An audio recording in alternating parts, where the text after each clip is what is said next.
Hello, friends. This is Dave Hurwitz, executive editor at ClassicsToday.com, here with the 5 worst Mozart conductors.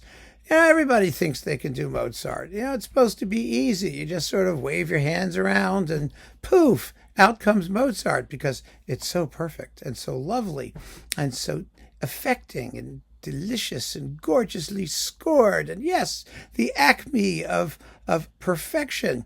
But no, a lot of conductors really just stank up the podium when they tried to do Mozart. And I have the top 5 right here.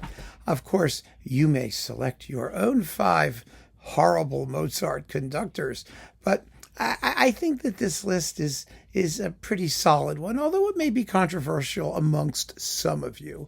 But just relax. It'll all be okay because, as usual, I'm right.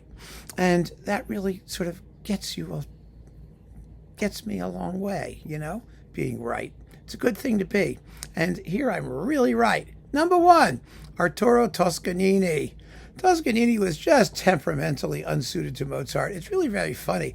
And he even admitted it with Mozart. He said, well, the problem with Mozart is that it all sort of sounds the same. No, he said. And that's how he conducted it. Just fast and brutal and metronomic. And oh my goodness. Now, this does not mean that any of the people on this list couldn't do a good performance once in a while. They could. And also, it is true that Mozart's orchestral music particularly does not require a lot of conducting. In fact, that kind of hurts it, actually. Because when something is as well written as Mozart's music is, it's also true of Haydn, by the way.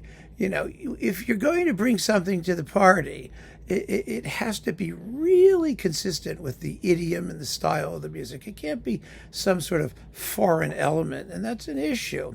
It's really an issue with our next conductor, Nikolaus Harnoncourt. Now, also like a lot of the people on this list, Harnoncourt was a very fine accompanist. All these conductors were good accompanists. They may have done some fabulous Mozart operas, but opera conducting, especially in the classical period, is not a function of interpretive genius. Yes, if you have interpretive genius, it never hurts. Certainly doesn't hurt. Absolutely not. You got to have a feeling for pacing and all that stuff. But essentially, Mozart's operas are singers' vehicles. And if you don't have great singers, all the great conducting in the world is not going to help you. So I don't really count doing a great Mozart opera as a major accomplishment in the sweepstakes of being a great Mozart conductor. You may be a great opera conductor, in which case you'll be a good Mozart conductor for operas, because you can't be a good opera conductor without being a good Mozart conductor in operas. But I'm talking about symphonies, concertos, and things like that. So Harnoncourt, oh my God, Nikolaus Harnoncourt, he's just perverse. The bottom line is he's just perverse. He has this theory about affect and rhetoric in music, and so he does all kinds of strange things, just for the sake of their strangeness. His Mozart symphonies with the Concertgebouw are just atrocious. I mean, they are pushed about and pulled about, and the proportions are all wrong, and it's fun. It's fun to hear it done that way once or twice, but it doesn't last. It really doesn't. It doesn't have any staying power. I remember the opening of Don Giovanni. One of the most marvelous things about the overture to Don Giovanni is the basses holding on to their lower notes as the rest of the orchestra cuts off. Jun, jun, jun, jun. Oh, it's so wonderfully terrifying. Well, Harnoncourt said in those days people wrote quarter notes and half notes, and they didn't really make any distinction between them, but what they really meant is that everything should be cut off at the same time. Well, he could be right. Maybe he is, but it sounds worse. It really does. And there's a case where the tradition should be honored because it just sounds better. And you don't have to just screw with it just to be different. And that's what he does. And other people do the same thing, actually. But no, his Mozart is just weird. And, that's Harnoncourt. Next, Herbert von Karajan. Karajan's basic orchestral concept is wrong for Mozart. All wrong for Mozart. He wasn't even that good at Mozart opera conductor, except for those early EMI things with Walter Legg, because, Walter Legg sort of had him on a tight leash, the Così fan tutti and things like that, the mono one and whatnot. I mean, those performances, he could get away with it. But later, no, not really, because he had the Berlin sound. And the Berlin sound was not a Mozart sound. It was based on heavy, thick, all-covering, gorgeous strings. Whereas Mozart is preeminently a composer for woodwinds. I mean, he's the guy who discovered clarinets. He's the guy who wrote the Grand Partita and the Wind Serenades.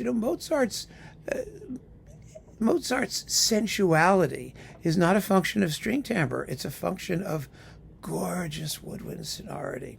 Clarinets always became the sound, the timbre of love music in Mozart. When you have an aria, for example, where people sing about love, that's where the clarinets come into their own. And, he was just such a genius using small wind ensembles in the orchestra to create just a kaleidoscope of colors.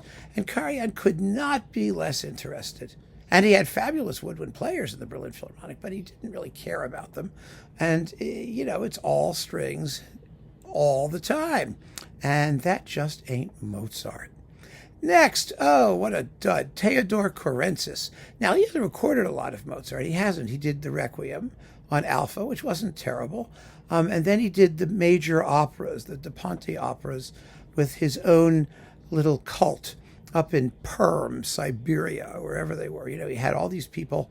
He would drag them all to his complex and drug them and indoctrinate them and brainwash them to the point where every single note had its own inflection, and all spontaneity and emotion and meaning and sensibility was simply sucked out of the music so that he could go on this demented ego trip, playing every blasted note with its own intention and separateness from every other note.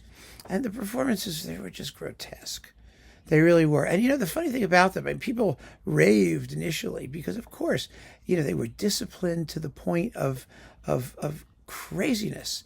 It's a phenomenon, by the way, that we have heard before in the classical music world. It's like Christian Zimmermann's Chopin piano concertos, where you get a bunch of people together and you stuff them in a symposium, and you do a whole thing, and then you rehearse like craziness, things that aren't very difficult to begin with, and then you give a performance where every single bit has been rehearsed to the point of absolute carved in marble stasis. It's terrible.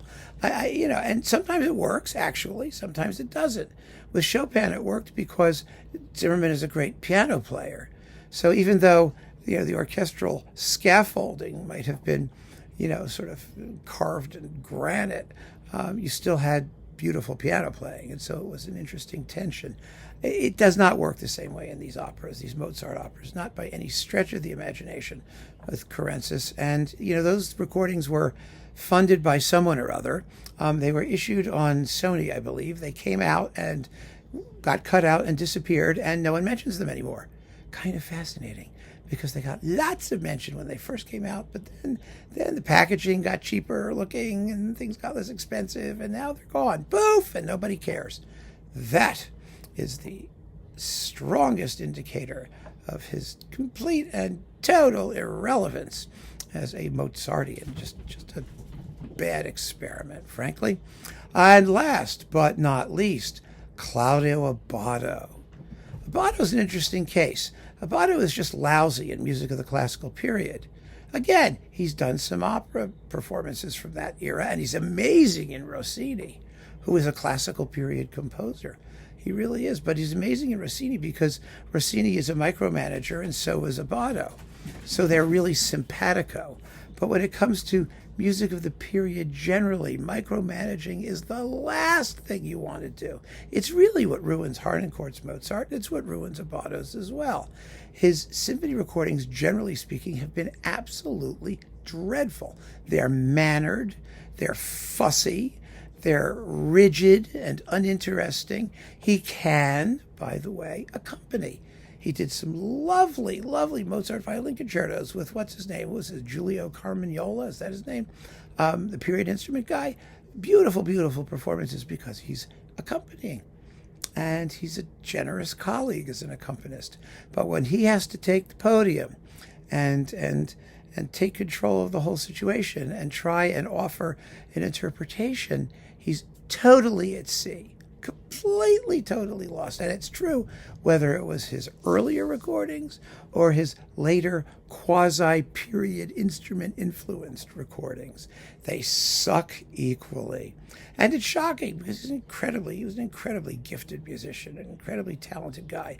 But these are the 5 worst Mozart conductors, I assure you.